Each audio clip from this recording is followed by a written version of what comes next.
मेरे चैनल को सब्सक्राइब करें और बेल आइकन दबाकर भेड़ियों के झुंड का हिस्सा बनें। लास्ट वीडियो में हमने इस कॉमिक के बाकी बैटल्स को देखा, जिसमें स्पाइडरमैन सुपरबॉय को हराता है, स्टॉर्म वंडर वुमन को और सुपरमैन हल्क को। और बाकी सब फाइट्स के रिजल्ट के बाद मार्वल के 6 पॉइंट्स थे और डीसी के 5। और अभी काफ़ी फाइट्स अभी बाकी थी, पर दोनों भाइयों ने इंतज़ार नहीं किया और वो मर्ज हो गए और दोनों यूनिवर्स को मिलाकर एक यूनिवर्स बना दी, जिसका नाम अमेलगम यूनिवर्स था। अब आगे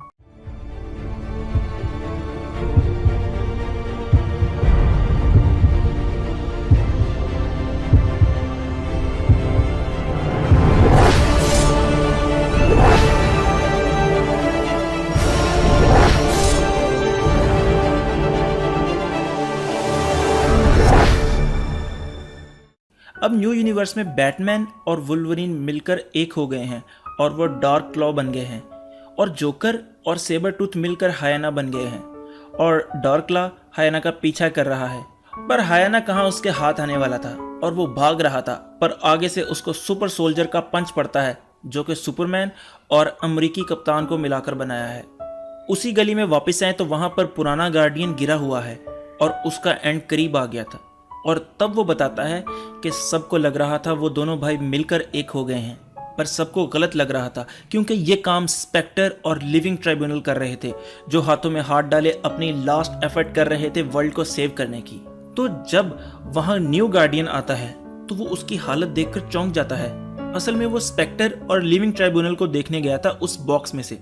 तो ओल्ड गार्डियन कहता है, बच्चे, मैंने सब कुछ करके देख लिया, लेकिन ये अब मेरे बस की बात नहीं, मुझे अब जाना होगा। पर मैंने तुम्हारी आसानी के लिए किसी तरह डार्क क्लॉ और सुपर सोल्जर को भी यहीं पर खींच लिया है। तुमसे मिलकर अच्छा लगा, वैसे मेरा नाम मॉर्टी है। और वो गायब हो जाता है। जब सुपर सोल्जर और डार्क क्लॉ वहां पहुंचते हैं तो एक्सेस उन्हें टच करता है और दोनों यूनिवर्स को दोबारा अलग-अलग कर देता है। और सिर्फ वो ही नहीं, बल्कि सब हीरोज जो कंबाइन हो गए थे वो सब अलग-अलग हो जाते हैं। अब मैं कहानी को यहाँ थोड़ी जल्दी करता हूँ, क्योंकि ये अब यहाँ पर इतना खास इशू नहीं है, तो मैं आपको थोड़ी सी तेज़ी से बताता हूँ कि हीरोज़ दोबारा मिलकर काम करने लग जाते हैं। यानी हल्क और सुपरमैन मिलकर मोलमैन और उसके मोनोलाइट का मुकाबला करते हैं। स्पाइडरमैन और सुपरबॉय मिलकर विल्सन फिस्क यानी किंगपिन का मुकाबला करते हैं, जो ज़बरदस्ती डेली प्लैनेट पर कब्जा करने की कोशिश कर रहा था। इसी तरह फ्लैश और क्विक सिल्वर मिलकर वैनम का मुकाबला करते हैं, और बाकी सब भी इसी तरह। और वहाँ पर थैनोस और डार्क साइड की फाइट शुरू होने ही लगती है तो सब मिलकर वहां पहुंच जाते हैं, यानी डीसी और मार्वल के हीरोज, और उन्हें रोकने के लिए उन पर हमला कर देते हैं। और वो दोनों भी हीरोज की जमकर धुलाई करते हैं। इसी फाइट के बीच में थॉर का हैमर गिर जाता है, तो वंडर वुमन वो हथौड़ा उठाकर थॉर को कहती है, ये लो। पहले तो वो गौर नहीं करता, फिर उसके जहन में एकदम आता है, ये क्या, इसने कैसे उठा लिया ये हथौड़ा।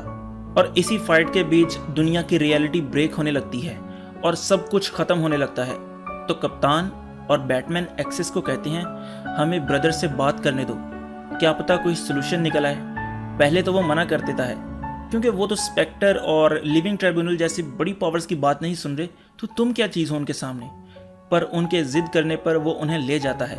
जब वो उन्हें उनके पास लेकर जाता है तो दोनों भाई अपनी तलवारों से लड़ रहे हैं, और स्पेक्टर और ट्राइब्यूनल उन्हें रोकने की कोशिश कर रहे हैं। गौर करें, आपको नजर आया? नहीं नजर आया ना? थोड़ा सा और गौर करें तो आपको दोनों भाइयों की तलवारों के साथ छोटी छोटी जो मक्खियां चिपकी हुई है ना, आपको नहीं लगेगा कि वो मक्खियां हैं, लेकिन वो मक्खियां नहीं हैं। वो हमारे लिविंग ट्राइब्यूनल और स्पेक्टर उनकी तलवारों को रोकने की कोशिश कर रहे हैं। और आप हिसाब लगाएं कि वो उनके सामने कितने छोटे लग रहे हैं, तो कैप्टन और बैटमैन उनके सामने क्या होंगे। तो एक्सेस की हेल्प से वो ऊपर उनके पास पहुंचते हैं और उनसे बात करने की कोशिश करते हैं। और वो भाई उन दोनों के अंदर झांक कर देखते हैं कि एक बच्चा जिसके सामने उसके माँ बाप को मार दिया गया, फिर वो बड़ा होकर उसने अपनी सारी ज़िंदगी क्राइम से लड़ने में और जुर्म को ख़त्म करने में गुजार दी। और दूसरी तरफ उनको नज़र आता है कि एक दुबला पतला लड़का जो अपने मुल्क के लिए कुछ करना चाहता था, उसने अपने मुल्क के लिए अपने आप को एक एक्सपेरिमेंट के लिए आगे कर दिया, और बाद में वो अपने मुल्क को मुजरिमों से साफ़ करने लगा। और ये बात दोनों भाइयों के दिल को छू जाती है और वो लड़ना बंद कर देते हैं। और इन 1000 सालों की खामोशी के बाद वो एक दूसरे के साथ हाथ मिलाते हैं और कहते हैं, खुदा हाफिज़। और इसके बाद ख़तरा टल जाता है और सारे हीरोज़ अपनी अपने यूनिवर्स में वापस चले जाते हैं अपनी रूटीन की लाइफ में, और एक्सेस भी अपनी ज़िम्मेदारियां निभाने के लिए वहाँ से चला जाता है और किसी को भी याद नहीं था कि क्या हुआ। और इसके बाद सब ने हंसी खुशी ज़िंदगी गुजारी और यहाँ पर यह कॉमिक एंड हो जाती है। अब अगर मैं अपना रिव्यू दूँ ना, तो ये बड़ी अजीब और पॉइंटलेस किस्म की कॉमिक थी कि, और इसकी एंडिंग भी इन्होंने बिल्कुल बॉलीवुड स्टाइल में की।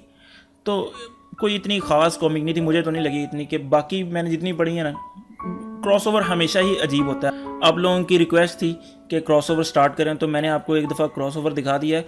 क्रॉसओवर हमेशा से ही ऐसे होते हैं, कोई इतना ख़ास क्रॉसओवर मैंने अभी तक जितने पढ़े हैं ना, वो सारे ही इसी तरह के होते हैं। तो आप खुद ही देख लें कि किस तरह की थी, और आप मुझे कमेंट करके बताएं कि आपको कैसी लगी। तो अगर आपको ये वीडियो अच्छी लगी हो और ये कॉमिक अच्छी लगी हो तो वीडियो को लाइक करें, चैनल को सब्सक्राइब करें और खुश रहें, खुश रखें। अल्लाह हाफिज़।